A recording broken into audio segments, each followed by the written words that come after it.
여러분 이렇게 강경지방 목사님들과 성도님들을 이렇게 만나게 되어서 반갑고 너무나 기쁩니다. 사실 쟁쟁한 분들이 많으셨을 텐데 저같이 연약한 부족한 사람을 사경의 강사로 불러주셔서 영광스러운 마음일 뿐입니다. 이렇게 이 일을 추진해 주신 우리 김재균 감사님, 또 김봉순 교육부 총무님, 그리고 여러 목사님들께 다시 한번 이 자리를 비워서 감사의 말씀을 드립니다. 강경, 갱갱이라고 하죠. 강경은 저에게 제2의 고향 같은 곳입니다. 아까도 말씀 소개해 주셨지만 제가 강경을 처음 접하게 된 것은 1989년 제 나이 22살 때였습니다. 아버지의 부임지가 강경교회였기 때문에 그때부터 청년 시절을 이 강경에서 보냈습니다. 제가 지금 기억나는 것은 옥녀봉에 제가 자주 올라갔던 것 같아요. 해가 질 무렵에 옥녀봉에 올라가서 그 금강 하구를 쳐다보기도 했습니다. 제 눈에 들어오는 그 아름다운 금강 하구, 또 그 노란 들판, 그것이 아직도 제 눈에 선합니다. 그리고 제가 연무대 훈련소 23연대에서 군복무를 했는데 강경에서 출퇴근하면서 잘 마쳤습니다. 그리고 제가 결혼식도 강경에서 했습니다. 이렇게 강경은 제 전문가 인생의 첫 출발을 한 곳이기 때문에 강경은 제 기억에서 늘 기억에 남는, 잊을 수 없는 그런 곳이 되었습니다. 저는 현재 모건대학교 신학대학에서 미래 한국교회의 그 교회를 이끌어올고 갈 학생들을 가르치고 있습니다. 제가 처음 이렇게 부흥사경의 강사로 초청을 받았을 때 왜 나를 초청했지? 라고 하는 그런 궁금증이 있었습니다. 저는 뭐 담임 목사도 아니고 그렇다고 유명한 부흥 강사도 아니고 그렇다고 이렇게 지금 보시겠지만 말을 유창하게 잘하는 그런 사람도 아니었습니다. 제 자신이 저를 너무 잘 알기 때문에 그 초청이 처음에는 굉장히 당황스러웠습니다. 근데 이를 추진하시는 목사님이 또 강권해 주시고 또 이 교회 담임 목사님이 제 같이 공부를 한 목사님이신데 또 강권해 주시고 또 제가 그 루터의 가르침을 또 전하고 싶은 열정이 있었기 때문에 일단 허락을 하고 말씀을 준비를 했습니다. 근데 문제는 사경의 일정이 다가올수록 자신감이 생기는 게 아니라 오히려 걱정과 두려움이 생겼습니다. 그러면서 도대체 왜 나를 불렀을까?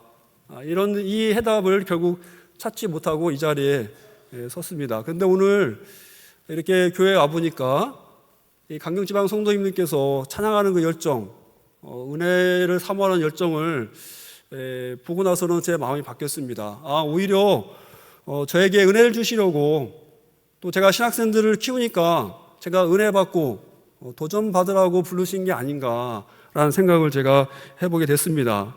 여러분, 저는 재밌게 못합니다. 말을 잘 하지도 못하고 다만 제가 여러분들에게 좀 더 나은 것은 개신교의 아버지 마틴 루터의 신학을 좀 더 공부를 했다는 것 뿐입니다. 그래서 그 루터가 이해한 하나님의 말씀을 가지고 여러분들에게 은혜의 말씀을 전하고자 합니다. 이번 사경을 통해서 부족한 제가 하나님의 은혜를 전하면서 제가 은혜를 받겠습니다. 여러분 성도님들도 성에 참석하실 때마다 사람의 음성이 아니라 하나님의 음성을 들으시는 그런 삶이 되시기를 간절히 바랍니다. 그래서 정말 하나님과의 관계가 회복되고 또 성령으로 충만으로 옷 입으셔서 지금까지 미적미적한 그런 신앙생활이 아니라 하나님과 동행하는 그런 신바람 나는 그런 신앙생활이 되시기를 간절히 축원합니다.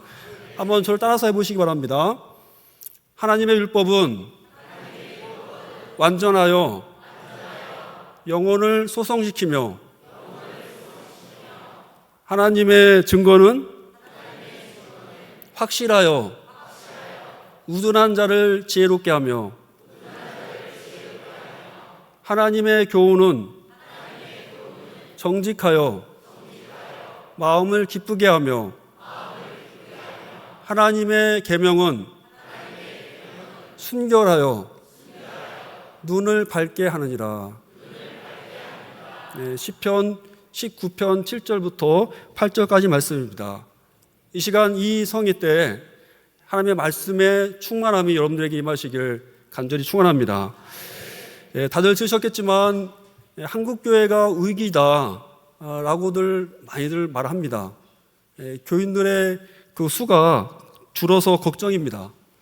특별히 우리가 코로나로 이후로 교인 수가 많이 줄었다고 합니다. 아마 여러분들 교회에서 느끼시겠지만 교회의 젊은이들하고 어린이들 보기가 힘듭니다. 그것은 농촌만의 문제가 아닙니다. 도시도 마찬가지입니다. 아이들이 있지만 부모님들이 아이들이 예배 참여를 강권하지 않습니다. 아이들이 하도 학업에 지쳐있기 때문에 부모님이 봐준다라고 말하기는 그렇지만 아이들이 주말에 좀 잠이라도 푹 자야지 라고 생각을 한다는 겁니다.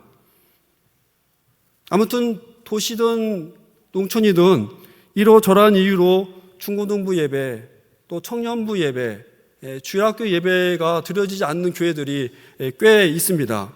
저같이 신학교에 있는 신학교에 있는 교수들은 신학생이 정말 수가 줄어서 걱정입니다. 젊은 학생들이 신학교에 안 오려고 합니다. 목회의 꿈을 가진 청년들이 예전보다 굉장히 수가 많이 줄었습니다. 걱정입니다. 앞으로 여러분들이 돌아가신 다음에 한국교회, 그때 미래 한국교회가 어떻게 될지 정말 마음에 큰 걱정입니다. 근데 여러분, 이런 걱정되는 상황을 해결할 방법이 있을까요? 없을까요? 여러분, 음식점을 고를 때 어떻게 고르시죠? 내부 장식과 분위기가 좋은 음식점을 고르십니까? 아니죠. 뭐니 해도 맛입니다. 맛이 좋으면 아무리 허름해도 찾아가고 아무리 멀어도 찾아갑니다. 그렇죠? 병원도 마찬가지입니다. 의술이 좋으면 병원이 허름해도 가고요. 사람을 살려주기만 한다면 어디든 아무리 멀어도 찾아갑니다. 이렇게 사물이나 물건이나 저마다의 본질이 있습니다. 지켜야 할 원칙이 있죠. 이 본질을 잃지 않고 원칙을 지키는 것, 저는 그것이 바로 사는 길이라고 생각을 합니다. 특별히 위기일 때, 지금같이 한국교회가 위기일 때 더 원칙과 기본을 지켜야 한다고 생각을 합니다. 그러면 여러분, 교회의 본질은 무엇일까요? 식당은 맛, 병원은 의술이라면 우리 교회는 무엇을 지켜야 할까요? 하나님이 오실 때까지 우리 교회가 지키고 누려야 할 그 기본은 무엇일까요? 여러분, 예수님께서 공생애를 시작하시면서 첫 번째 하신 말씀이 무엇인지 아시나요? 예, 맞습니다. 회개하라, 천국이 가까웠느니라. 가장 먼저 하신 말씀입니다. 그리고 여러분, 마지막 때 성령님께서 교회에 하신 말씀은 무엇인가요? 역시 회개하라입니다. 요한계시록 3장 19절에 무릇 내가 사랑하는 자를 책망하여 징계하노니 그러므로 내가 열심을 내라 회개하라 하는 말씀입니다. 저는 교회, 신앙생활, 교회의 기본은 회개라고 생각을 합니다. 왜 그럴까요? 회개란 하나님을 하나님 되게 하고요, 인간을 인간 되게 하기 때문에 그렇습니다. 그리고 그 회개를 하나님이 기뻐하시기 때문에 그렇습니다. 기독교 역사를 보면 회개할 때 교회가 부흥이 됐습니다.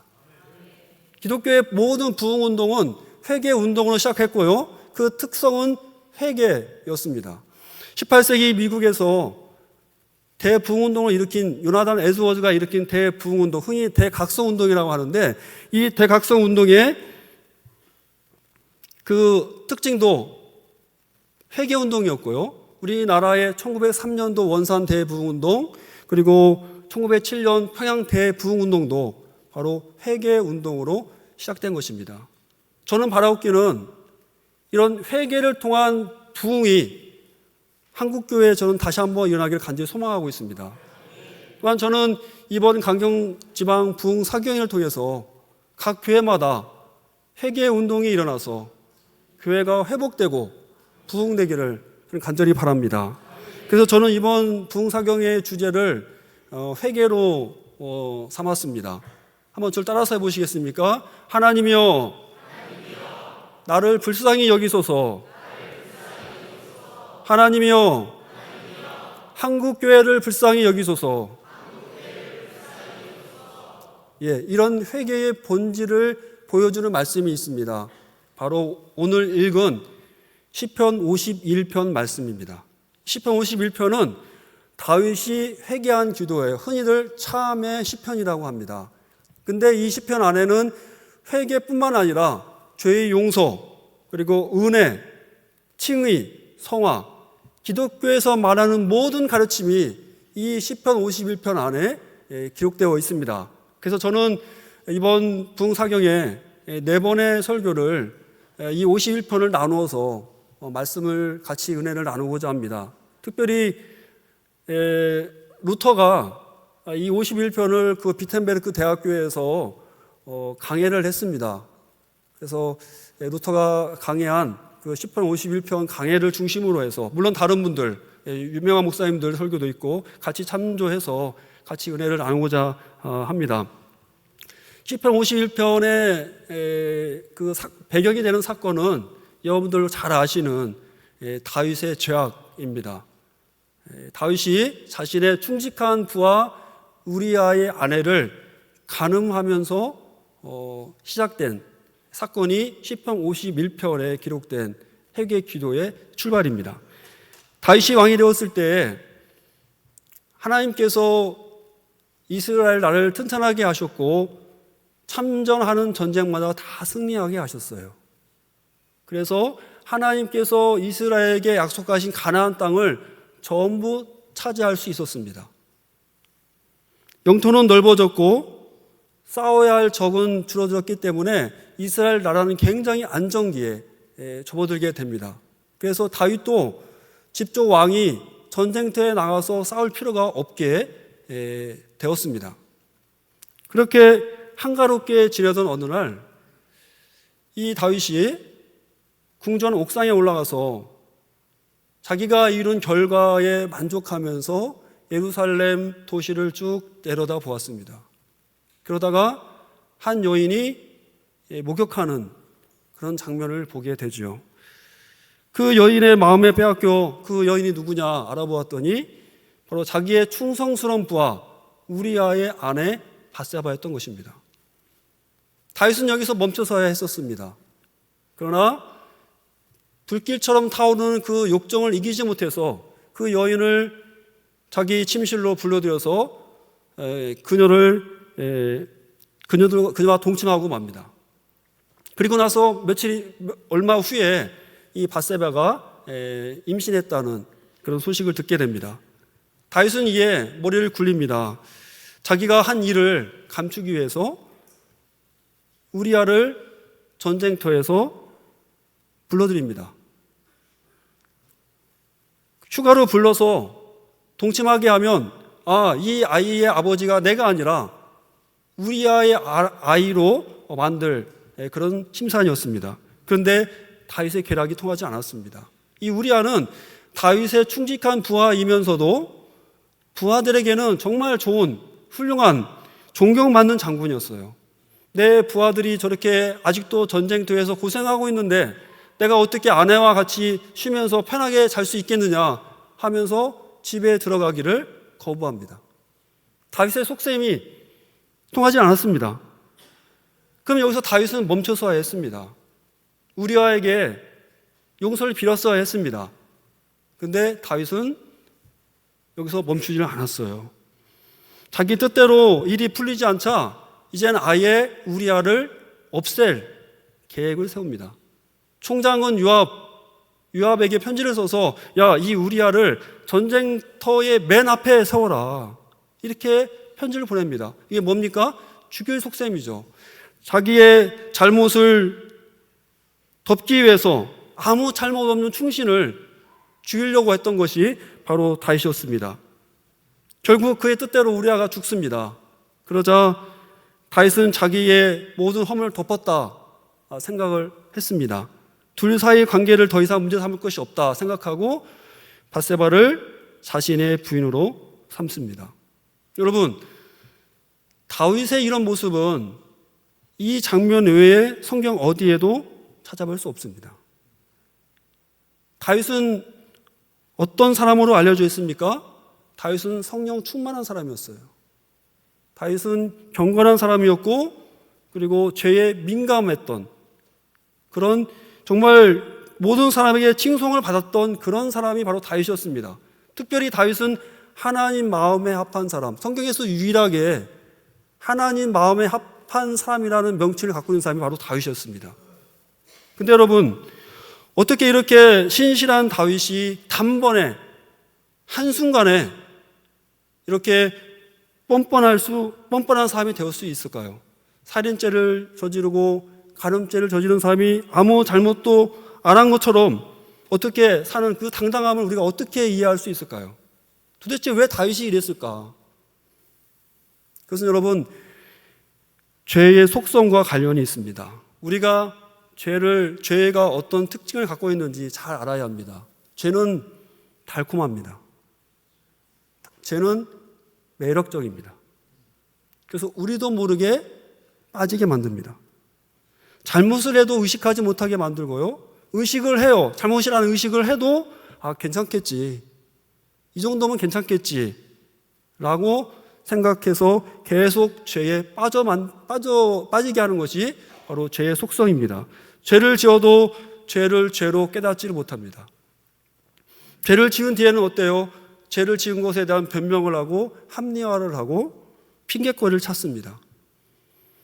아마 저와 여러분 주변에도 이렇게 뻔뻔하게 잘못을 하고도 인정하지 않는 사람들 있을 겁니다. 오히려 당당하죠. 눈 깜짝하지 않고 자기의 잘못을 인정하지 않는 사람들이 주변에 아마 있으실 겁니다. 바로 다윗도 그랬어요. 다윗은 왕이었습니다. 왕의 권력과 힘을 가지고 남의 여자를 자기 침실로 불러들였어요. 그리고 그걸 감추기 위해서 자기의 충성스러운 그 부하를 최전선에 배치해서 죽게 했습니다. 우리가 보면 순간순간 멈춰야 했을 텐데 다윗은 멈추지 않고 점점 죄에 빠져 들어갔습니다. 바로 이게 죄의 속성입니다. 북극에서 그 곰을 사냥할 때 피범벅이 된 그 고깃덩이 안에 칼날을 숨겨둔다고 합니다. 그러면 이제 그 냄새를 맡고 북극곰이 이제 와서 자기 혀가 잘리는지도 모르고 정신없이 그 고기를 먹겠죠. 그러다가 점점 이제 피를 흘리면서 죽게 된다고 합니다. 바로 죄도 그렇습니다. 죄도 달콤함으로 우리를 유혹해요. 그래서 우리가 그 길에 있는 것조차 모른 채, 잊은 채 결국에는 죄의 길에, 죽음의 길에 빠지게 되는 겁니다. 여러분, 죄는 신앙인들에게 하나님의 은혜의 수로를 가로막습니다. 하나님과의 영적인 소통을 가로막습니다. 하나님과의 관계를 무너뜨립니다. 그리고 무딘 양심을 갖게 해요. 그리고 기쁨을 빼앗아갑니다. 감사를 잊게 합니다. 예배를 드릴 때 기쁨 없이 예배를 드리게 하고요. 봉사를 하는데 습관적으로 봉사하게 만듭니다. 그리고 우리의 삶 속에서 선한 영향력을 행사하는데 그것을 방해합니다. 다윗은 가증한 죄를 지었습니다. 입에 담지 못할 죄를 지었어요. 그러면서도 그것이 죄인인지를 깨닫지 못했습니다. 근데 여러분, 여기서 중요한 사실이 하나 있습니다. 다윗이 간음죄, 살인죄를 지어서 죄인이 되었을까요? 만약에 다윗이 살인죄, 간음죄를 짓지 않았으면 그냥 위대한 성인으로 남아있고 죄인이 아니었을까요? 대답이 없으시네요. 루터는 이랬습니다. 이렇게 말합니다. 우리가 죄를 지어서 죄인이 되는 게 아니라 우리가 죄인이기 때문에 죄를 짓는 거다. 이런 말이었습니다. 내가 어떤 하나하나의 죄를 지었기 때문에 죄인이 되는 게 아니라 우리 자체가 죄인이기 때문에 죄를 짓는 거다. 지금 다윗이 간음과 살인을 저질렀기 때문에 죄인이 된 것이 아니라는 말이에요. 죄인이기 때문에 이러한 저러한 죄를 짓는다는 것입니다. 우리는 원죄로 말미암아 모든 인간은 다 죄인입니다. 우리 안에 죄의 뿌리가 깊이 뿌리 박혀 있어요. 호시탐탐 우리로 하여금 죄를 짓게 하려는 그 죄의 탐욕이 우리 안에 있습니다. 이 죄는 우리가 언제부터 생겼느냐? 어머니의 뱃속에 있을 때부터, 우리가 어머니 뱃속에 잉태됐을 때부터 우리는 죄인이라고 성경은 말합니다. 우리 한번 오늘 말씀, 요즘에는 이렇게 앞에 화면을 보는데 저는 성경책을 직접 찾아보기를 좋아합니다. 혹시 불편하시더라도 시편 51편 5절 말씀을 같이 한번 우리가 보시겠습니다. 시편 51편 5절 말씀 우리 같이 한 목소리로 읽으시겠습니다. 내가 제약 중에서 출생하였으며 어머니가 죄 중에서 나를 잉태하였나이다. 아멘. 여러분, 우리 모두는 죄인입니다. 내가 어머니의 뱃속에 있을 때부터 우리는 죄인이에요. 그 죄인이기 때문에 때로는 우리가 하나님의 말씀에 불순종하는 겁니다. 내가 죄인이기 때문에 내 이웃을 사랑하지 못하는 거예요. 여러분, 나무가 좋으면 열매는 어떻죠? 좋은 열매를 맺습니다. 나무가 나쁘니까 나쁜 열매를 맺는 거예요. 문제는 나무입니다.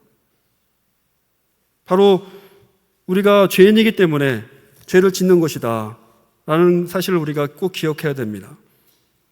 다윗은 간음하고 살인을 했기 때문에 죄인이 된 것이 아니라 다윗은 날 때부터 죄인이었어요. 근데 여러분, 이 원죄를 우리 인간의 이성으로는 알 수가 없어요. 여러분, 교회에 다니지 않고 이렇게 길 가는 사람에 당신은 죄인입니다, 당신은 태어날 때부터 죄인입니다 얘기를 하면 아무도 인정하지 않습니다. 이것은 인간의 이성으로는 알 수 없는 거예요. 하나님이 계시해 주셔야만, 깨닫게 해주셔야만 알 수 있는 죄입니다. 우리가 아무리 노력을 해도 우리의 힘으로도 우리가 죄인인 것, 우리가 지은 죄를 깨달을 수 없습니다. 다윈 역시 그렇죠.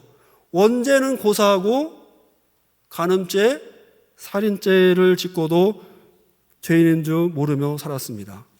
근데요, 다윈이 이런 죄를 졌어도 다윗은 습관대로 아마 예배를 드리고 기도를 드렸을 겁니다. 그렇죠? 그럼 여러분, 그 예배와 기도에 참된 기쁨과 감사가 있었을까요? 그 안에 하나님과의 정말 진정한 참된 그런 깊은 교제가 있었을까요?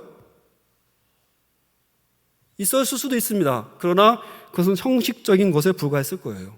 형식적인 예배, 형식적인 기도, 형식적인 봉사, 형식적인 신앙생활. 죄인이 죄인임을 깨닫지 못한 채 여러분, 신앙생활하는 것은 불행 중에 불행입니다. 왜냐하면 그 안에 참된 기쁨과 참된 감사가 없기 때문에 그렇습니다. 여러분, 내가 죄인임을 깨닫는 거, 느끼는 거, 인정하는 것이 축복임을 믿으시길 바랍니다. 근데 여러분, 이 죄를 깨닫는 것이 내 힘으로 안 돼요. 내가 죄인임을 깨닫는 것은 바로 하나님의 은혜로 가능한 겁니다. 다윗이 죄를 깨닫지 못하자 하나님은 그래도 다윗을 포기하지 않으셨어요. 다윗을 사랑해서 다윗으로 하여금 죄를 깨닫도록 역사하십니다. 사무엘하 12장에 보시면 사건이 있은 지 약 1년 후에, 여러분, 다윗이요, 간음죄를 짓고 살인죄를 짓고도 1년 동안 편안하게 살았어요. 예배 드리고 기도하고 형식적이지만 했던 겁니다. 1년이 지나서 하나님께서 나단 선지자를 다윗에게 보내서 이런 얘기를 합니다. 한 도시에 부자가 있었습니다. 굉장히 양과 소가 많은 부자였습니다. 그리고 작은 암양 한 마리를 가족처럼 지내고 가지고 있는 가난한 이웃이 한 명 있었습니다. 그런데 어느 날 손님이 부자를 찾아옵니다. 이 부자가 손님을 대접하기 위해서 가난한 이웃의 암양을 빼앗아서 그 손님을 대접을 했습니다. 이 얘기를 하니까 다윗이 불같이 화를 내면서 이렇게 말합니다. 하나님의 살아계심을 두고 맹세하노니 이 일을 행한 사람은 반드시 죽을지라. 무슨 말이에요? 다윗이 생각할 때 지금 이 나단이 말한 이 안에 나오는 부자는 세상 관점으로 보면 너무나 악하고 악질이고 정말 악한 나쁜 사람이다. 이런 사람은 정죄받아서 죽어 마땅하다. 아니 내가 죽이겠다. 이렇게 말하는 겁니다. 굉장히 의로워 보이죠? 의로운 채 하죠? 이 다윗에게 나단이 이렇게 말합니다. 바로 당신이 그 사람입니다. 이 말씀 뭡니까? 왕인 당신이 바로 가난한 사람을 착취한 악한 부자입니다. 하나님 앞에서 죽을 사람은 바로 당신입니다. 여러분 한번 이 말을 들었을 때 다윗을 한번 얼굴을 한번 떠올려 보시기 바랍니다. 아마 다윗은 입을 다무지 못했을 것 같아요. 얼굴이 창백해지고 손으로 자기 입을 가리면서 아마 그 자리에서 털썩 주저앉고 말았을 겁니다.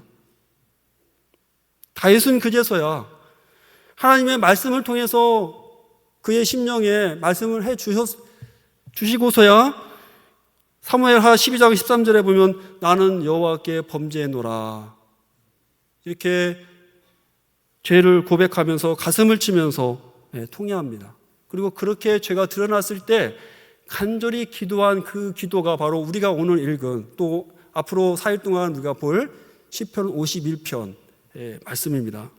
오늘 말씀 3절에도 보면요, 다윗은 나는 내 죄과를 아오니 라고 말합니다. 나는 지금 내 죄와 잘못을 느끼고 경험하고 있습니다 라는 뜻입니다. 여러분 성경에서 알다 라는 동사는 우리는 알다라는 것은 지식적으로 아는 것을 뜻하지만 성경에서 알다라는 용어는요 경험적으로 경험을 해가지고 확실하게 안다는 의미예요.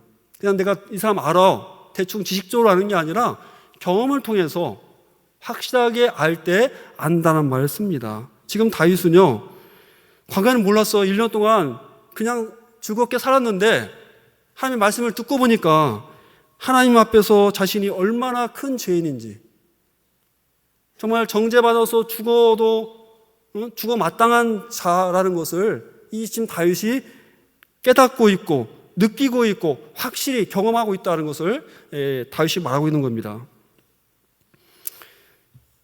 일본에서 있었던 일을 하나 소개해 드리겠습니다. 면접만 보면 늘 떨어지는 한 청년이 면접장에서 사장님에게 이렇게 하소연합니다. 사장님, 제가 모셔야 할 노모가 있습니다. 제발 제가 여기서 일할 수 있도록 좀 도와주십시오 라고 간절하게 하소연을 합니다. 그 청년을 눈여겨본 사장이 그 젊은이에게 한 가지 과제를 제시합니다. 오늘 저녁에 가서 어머님의 발을 한번 닦아드리고 와라. 살 수 없이 지금 급한 건 회사에 취직하는 건데 사장이 시켰기 때문에 집에 가서 어머니를 씻겨드리기 위해서 대야에 물을 담고 어머니의 발에 앞에 놓고 어머니의 발을 들어서 대야에 담그려고 하는 순간 그만 펑펑 이 청년이 웁니다. 울퉁불퉁한 그 어머니의 발이 처음으로 그 젊은이의 눈에 보이게 된 거예요. 청년은 물론 효자입니다. 효자이기 때문에 어머님이 자기를 키워준 그 사랑에 보답하기 위해서 빨리 취직해서 내가 어머니를 잘 모셔야지 하면서 동문서주 취직하려고 노력했던 사람이에요. 근데 한평생 과부로 살면서 자기를 키웠던 그 어머니의 발, 한밤중에 아픈 자기를 업고 눈길을 지나서 병원을 찾았던 그 발, 평생 아들을 위해서 동동거리느라 새끼 발가락에 그 피멍이 든 그 발, 자신의 몸 하나 돌보지 않고 자신을 위해서 헌신했던 그 어머니의 그 사랑을 그 어머니의 발을 통해서 처음으로, 과거에는 알았지만 처음으로 느꼈던 것입니다. 그렇습니다. 지금 다윗도 머리로만 내가 죄인이야 그런 것이 아니라 가슴으로 이젠 자기의 죄를 느끼고 있어요. 내가 죄를 지었구나. 그래서 이제 그는 자신의 죄를 죄로 보기 시작합니다. 죄가 기억나기 시작합니다. 자신의 죄의 가증함을 보게 돼요. 자신이 하나님 앞에서 얼마나 악한 존재임을 이제는 발견하게 됩니다. 죄로 인해서 너무나 죄책감이 이제 커졌어요. 수치스러워서 도저히 눈을 들어서 하늘을 볼 수 없을 만큼 그렇게 마음의 죄책감을 느끼게 됩니다. 그 자신은 정죄받아서 죽어 마땅하다, 죽을 수밖에 없다, 그런 존재임을 깨닫게 됩니다. 근데 여러분, 죄를 깨닫는 것이 사는 길입니다. 내가 심각한 죄를 졌고 죽을 수밖에 없다는 사실을 내가 깨달아야, 그래야 내가 회개할 수 있고요, 그리고 회복하는 길로 나갈 수가 있는 겁니다. 저는 이번 성회 여러분들이 죄인임을 그냥 아는 것이 아니라 깨닫는 은혜가 있으시길 바랍니다. 특별히 과거에는 작게 보였던 죄가 크게 보이기를 전 축원합니다. 오늘 3절에 보면요, 다윗이 이렇게 고백합니다. 내 죄가 내 앞에, 내 눈앞에 있다. 내 바로 눈앞에 있다라고 고백을 합니다. 여러분, 사물이 멀리 있으면 작게 보이죠. 죄도 마찬가지입니다. 죄가 저 멀리 있으면요, 제가 아무리 흉악한 죄를 졌어도 그 잘못이 커 보이지는 않아요. 근데 아주 작은 죄라도 내 눈앞에 있으면 끔찍해 보입니다. 지금 다윗 눈앞에는요, 이제는 자기 눈앞에 바로 죄가 눈앞에 있다는 것은 이제는 다윗에게는 그 죄가 선명하게 아주 가까이 보이기 시작했다는 것입니다. 그래서 다윗은 이제 내가 죄인이구나, 자기가 죄라는 사실과 그 죄의 대가가 얼마나 끔찍하고 무서운지를 지금 다윗은 느끼게 된 겁니다. 저는 여러분의 죄가 바로 여러분의 눈앞에 바로 가까이 보이고 또 보이되 아주 크게 보이기를 간절히 축원합니다. 왜냐하면요, 내 죄가 크게 보일수록, 내 죄가 크다고 느껴질수록 내가 더 하나님이 필요하다는 걸 내가 느끼는 거예요. 내가 정말 더 하나님이 필요하구나, 하나님의 은혜가 필요하구나 라를 느낄 수가 있는 것입니다. 여러분, 세리와 바리새인의 기도를 보세요. 세리 기도를 보면 세리는 자기가 너무나 큰 죄임을 깨닫습니다. 가슴을 치고 거기도 역시 차마 눈을 들어서 하늘을 볼 수가 없어요. 흐느껴요. 말도 제대로 한마디를 못합니다. 그냥 나를 불쌍히 여기소서, 그 한마디만 하면서 가슴을 치고 기도해요. 그만큼 예수님을 필요로 하게 된 겁니다. 그러나 바리새인은 보세요. 바리새인은 나는 11조하고 금식하고 그다음에 경건하게 율법을 잘 지키고 주일 성수를 합니다 라고 자랑합니다. 자신이 죄인임을 깨닫지 못했죠. 그 사람에게는 예수님이 필요하지 않습니다. 아마 예수님이 바리새인을 만나면 그러실 것 같아. 너는 내가 필요하지 않구나. 예수님은 죄인에게 필요합니다. 예수님은 죄인을 부르러 오셨습니다. 내 죄가 크게 보일수록 그 사람은 예수님을 더 필요로 하고 더 필요하다는 걸 깨닫게 되는 것입니다. 루터가 로마서 강해를 했을 때 로마서의 핵심을 이렇게 얘기합니다. 죄를 확인하고 죄를 증가시키고 죄를 크게 해라. 이게 로마서의 주제다라고 얘기를 했습니다. 이상하죠? 죄를 없애든지 죄를 작게 해야 좋을 것 같은데 죄를 확인하고 죄를 크게 하고 죄를 증가시켜라. 그러나 여러분, 우리의 죄가 크게 보이면 보일수록 우리에게 하나님의 은혜와 예수 그리스도가 더욱 필요하게 되는 것입니다. 그런 사람이 바로 예수님의 사랑의 대상이고요, 하나님의 은혜의 대상이 되는 겁니다. 여러분, 죄를 인정해야 살 길이 열립니다. 여기 암 환자가 있다고 합시다. 그 환자의 치료는 언제부터 시작되는 겁니까? 내가 암에 걸렸다는 것을 인정해야 치료가 시작되는 거예요. 자기가 암을 인정해야 치료가 시작되고 그래야 살 길이 열리는 겁니다. 암 끔찍하죠? 암이 무섭고 끔찍하다고 그 병을 인정하지 않고 치료하지 않는다라면 결국에는 죽을 수밖에 없는 것입니다. 죄를 죄로 인정할 때 살 길이 열립니다. 죄를 죄로 인정하지 않으면 죽을 수밖에 없습니다.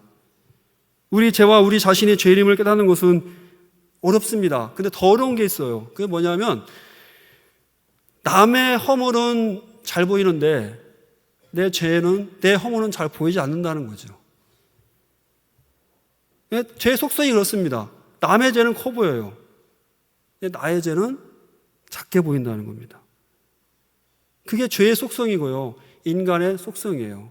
아마 여러분들 중에 교회 생활 다니면서 누구누구 집사는 회개해야 돼, 이런 생각 한 번도 안 해보신 분 없으실 거예요? 있으신가요? 저희는 교수들 간에서도 그렇습니다. 어떤 교수는 회개해야 돼, 열심히 안 하면. 아닙니다, 여러분. 내가 먼저 회개해야 됩니다. 죄의 속성이에요. 죄가 우리를 현혹시키는 겁니다. 나는 잘못 없어. 저 사람만 잘못이 있어. 이게 바로 죄의 속성입니다. 바로 다윗이 그랬잖아요. 자기의 죄는 보지 못하고 그 나단 선지자가 말하는 그 이야기에 나오는 그 부자의 잘못만 보고 분노를 했습니다. 여러분, 자신의 죄, 자신의 문제를 제대로 보는 사람이 축복받는 사람입니다. 그리고 여러분, 진정한 회개란 뭐냐? 내가 회개를 했는데 진정한 회개를 했다. 그 특징은 뭐냐면요, 죄에 대해서 변명하지는 않습니다. 그때 내가 이래서 죄를 지었습니다. 그때는 어쩔 수 없었습니다. 이런 변명을 하지 않는 게 진정한 회개입니다. 시편 51편 4절 하반절에 보면 이런 말씀이 있습니다. 내가 악을 행하였사오니 주께서 말씀하실 때에 의로우시다 하고 주께서 심판하실 때에 순전하시다 하리이다. 좀 말씀이 어려워요. 그래서 제가 공동 번역으로 읽어드리겠습니다. 당신께 오로지 당신께만 죄를 얻은 이 몸, 당신 눈에 거슬리는 일을 한 이 몸, 벌을 내리신들 할 말이 있으리까? 당신께서 내리신 선고 1000번 만번 올사옵니다. 여러분, 하나님이 우리를 지금이라도 당장 지옥에 내던지신다고 할 때 입이 10개라도 제가 드릴 말이 없습니다. 하나님, 당신의 처분은 옳습니다. 저는 죄인입니다. 이렇게 고백을 할 때 바로 이것이 참된 진정한 회개라 볼 수가 있습니다. 또한 여러분, 죄는 모두 하나님께 지은 죄입니다. 여러분, 다윗은 밧세바를 간음했고요, 우리아를 죽음에 내몰았습니다. 근데 4절에 보시면요, 이런 말씀이 있어요. 내가 주께만 범죄하여, 하나님께만 범죄하였다고 다윗이 말합니다. 좀 이상하죠? 다윗이 지금 밧세바도 간음했고 우리아도 죽게 했는데 하나님께만 죄를 지었다니요. 설마 이것이 다윗이 그러면 밧세바와 우리아에게 하는 것은 난 죄를 잘못하지 않았습니다, 이걸 부인하는 것일까요? 아닙니다. 여러분, 다윗이 이 사람들에게 죄를 지은 이유를 봐야 돼요. 왜 다윗이 이 밧세바와 우리아에게 이런 죄를 지었을까? 여러분, 모든 죄의 원인은요, 하나님의 말씀을 업신여기고 하나님을 소홀히 하고 무시하기 때문에 죄를 짓는 것입니다. 왜 그럴까요? 여러분, 하나님은요, 저와 여러분들을 위한 뜻을 갖고 계십니다. 목적이 있으세요. 그리고 저와 여러분을 위해서 율법을 제정하셨습니다. 가장 중요한 게 뭐예요? 이웃사랑.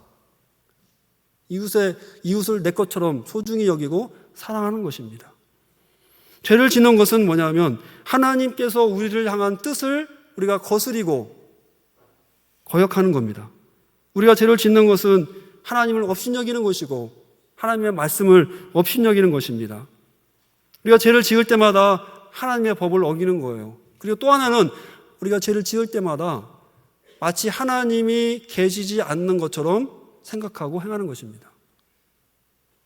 하나님이 지금 이걸 내가 하는 짓을, 내가 행하는 것을 보시지 않는다고 여기기 때문에 우리가 죄를 짓는 거죠. 그러나 하나님은 어떠세요? 다 보고 계십니다. 그래서 다윗은 4절에서 보면 주의 목전에 악을 행하였사오니, 인제서 깨닫는 거예요. 밧세바를 간음할 때 은밀한 침실에서 했겠죠. 이제 생각해 보니까 모든 나의 죄가 하나님께 지은 죄라는 것을 다윗이 깨닫는 것입니다. 여러분, 성령으로 깨닫고 나면요, 모든 죄가 다 하나님께 지은 죄입니다. 왜냐하면 하나님은 왕이십니다.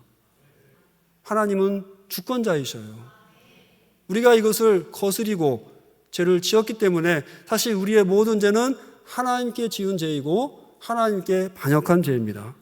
그래서 다윗은 하나님께 불쌍히 여겨달라고 죄를 씻어달라고 회개합니다.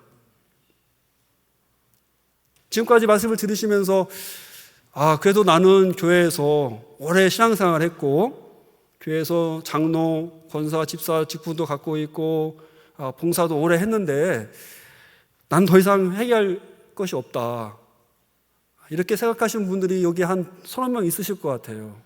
근데 여러분, 은혜 받을수록 회개할 것이 많아집니다. 왜 그럴까요?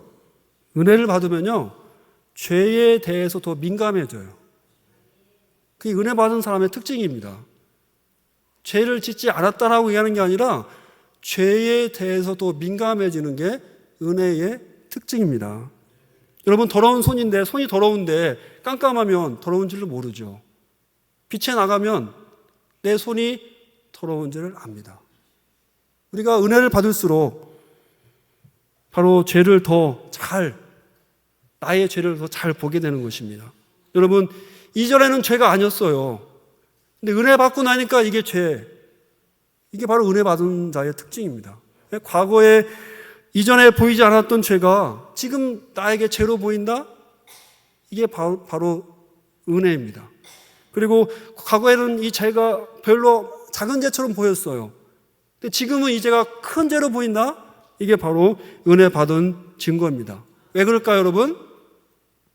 내 죄가 크게 보이고 많아 보이고 또 과거에는 죄가 아니었던 것이 죄처럼 보이고 또 작은 죄가 크게 보일 때 이제는 어떤 생각을 갖게 됩니까? 나는 이제 내 힘으로 살 수가 없다. 이제는 오직 하나님의 은혜로만 살 수밖에 없다라고 생각할 수밖에 없게 되기 때문에 그렇습니다. 죄가 점점 커지고 많아지고 손을 드는 거예요. 내 인간적인 노력은 할 수 없습니다. 하나님만 의지합니다. 여러분, 이게 신앙생활 아닙니까? 이게 참된 고백입니다. 하나님의 은혜를 경험하는 만큼 죄가 깊고 죄가 넓게 보입니다. 왜냐하면 성령이 우리의 마음을 깊이 조명하면 하실수록요, 우리의 죄가 사소한 것이라도 자꾸 드러나요. 은혜를 많이 받을수록 내 죄가 정말 크구나, 과거에 몰랐던 죄가 죄라고 느껴지는데 바로 이것이 축복입니다. 왜냐하면 하나님만을 더 의지하게 만들기 때문에 그렇습니다. 여러분, 성경에서 은혜의 왕하면 사도 바울입니다. 사도 바울만큼 은혜를 많이 받은 사람이 없어요. 근데 바울은 뭐라고 고백합니까? 나는 죄인 중에 괴수라. 은혜를 많이 받으면 받을수록 자기가 죄인이라는 것을 더 깊이 깨닫는 것이고, 그러면서 내 힘으로는 할 수 없고 오직 하나님으로만 살 수밖에 없습니다, 고백해야 되는 것입니다. 말씀을 정리합니다. 여러분, 병 중에 가장 심각한 병이 증세가 없는 병입니다. 그렇죠? 그래서 암이 무서운 거죠. 암이 한참 퍼진 이후에야 우리가 그 증상이 나타나고 통증이 오기 때문에 그렇습니다. 그때는 이미 늦은 거죠. 우리 심장에는 세 갈래의 혈관이 큰 혈관이 세 갈래가 심장으로 향하고 있다고 합니다. 근데 이 혈관이 막히면 협심증이 생기는 거죠. 그래서 우리가 혈관이 막히면 어때요? 가슴이 답답하기도 하고 숨이 가쁘기도 하고 통증이 오죠. 그럼 병원에 가서 처치를 하게 됩니다. 근데 병 중에 그 혈관이 3분의 2가 막혀도 통증이 없는 그 경우가 있대요. 무통증 협심증이라고 합니다. 3분의 2가 막혀 있는데도 통증이 없다는 거예요. 이 병에 걸리면 그냥 어느 날 갑자기 세상을 떠나는 겁니다. 통증이 와야 빨리 병원에 가서 처치를 하는데 3분의 2가 막혀도 통증이 없으니까 어느 순간 그냥 생활하시다가 하늘나라에 가시는 겁니다. 여러분, 병의 통증도 괴롭지만 때로는 병의 통증을 느낄 수 있는 것이 축복입니다. 여러분, 바로 죄도 그렇습니다. 죄를 죄로 깨닫고 느끼는 것이 축복입니다. 그래야 살 길이 열리는 겁니다. 근데 영적인 무통증, 협심증, 죄를 느끼지 못하고 깨닫지 못한다면 그것은 가장 큰 불행이라 볼 수가 있습니다. 죄를 느끼고 깨닫는 것이 축복임을 믿으시길 바랍니다. 2007년이 평양 대부흥운동 100주년인데 서울 상암 경기장에서 100주년 기념 성회가 있었습니다. 아마 기억하시는 분들 계실 겁니다. 거기에서 고 오카노 목사님께서 한국교회 갱신을 외치는 설교를 하셨습니다. 70세 은퇴를 하시고 육신적으로 이렇게 병이 깊은 상태에서 울면서 정말 간절하게 절규하면서 이렇게 기도하셨습니다. 하나님이여, 한국교회를 살려주시옵소서. 한국교회를 살려주시옵소서. 이놈이 죄인입니다. 이놈이 한국교회를 망쳐놓은 주범입니다. 이렇게 통곡하면서 오카노 목사님께서 기도하셨습니다. 저는 이런 회개가 한국교회, 아니 우리 교회에 내 안에 일어나야 합니다.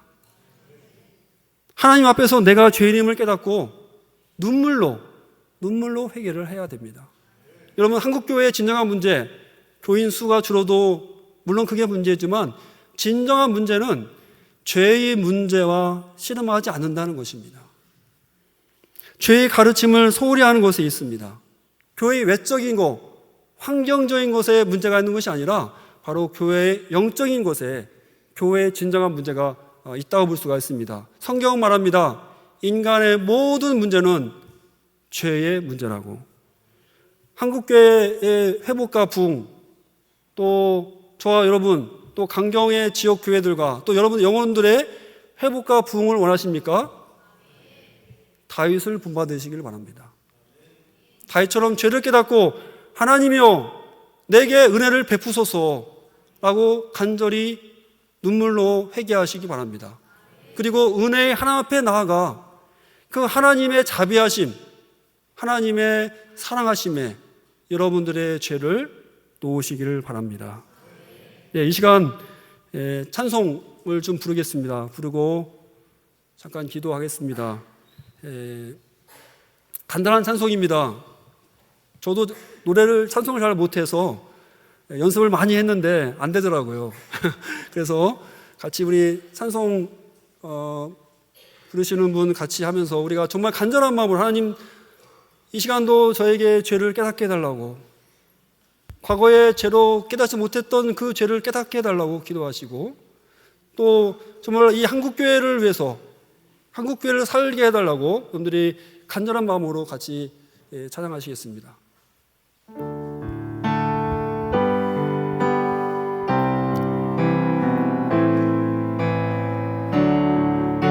좀 빨리 좀 하세요. 좀.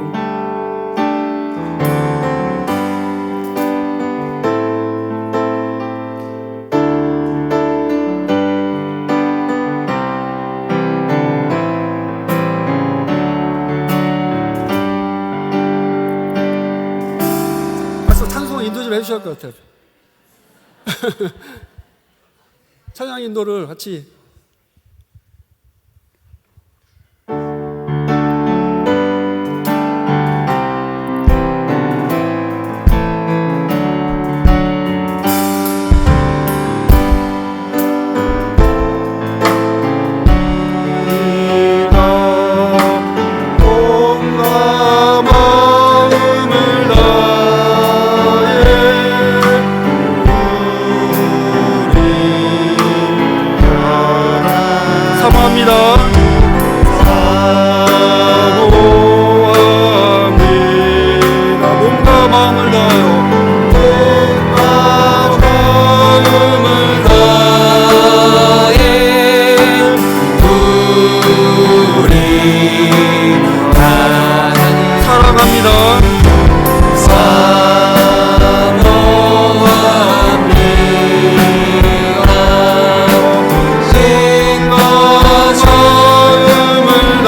간절히 소망하며 기도하겠습니다.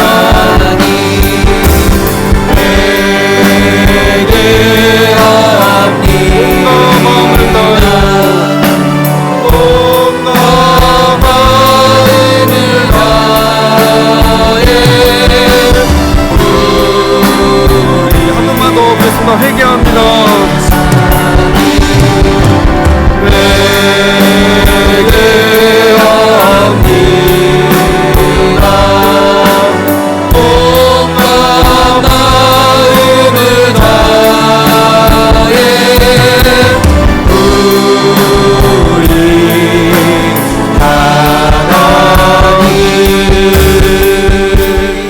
이 시간 짧게 통성을 기도하겠습니다.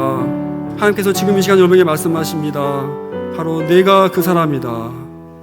이 시간 이 음성을 들리게 해달라고 기도하십시오. 내가 죽을 수밖에 없는 죄임을 깨닫게 해달라고 기도하시기 바랍니다. 성령님께서 우리의 죄를 깨닫게 해주시고 죄를 죄로 깨닫고 작은 죄가 크게 보이는 은혜가 임하게 해달라고, 또 한국교회의 부흥을 위해서 강경지방 모든 교회 부흥을 위해서 같이 통성기도 주여 한번 부르시고 기도하겠습니다. 주여 아버지 하나님, 감사합니다. 하나님 아버지, 정말로 저에게 죄를 깨닫는 은혜를 허락하여 주시옵소서. 바로 내가 그 사람이다라고 하는 주님의 음성을 듣는 아버지, 저희를 되기를 간절히 바랍니다. 아버지 하나님, 회개하는 심령이 우리 가운데 있기를 간절히 소망하오니 주의 영을 우리에게 부어 주시옵시고 하나님 아버지 이끄심에 따라 아버지 심령으로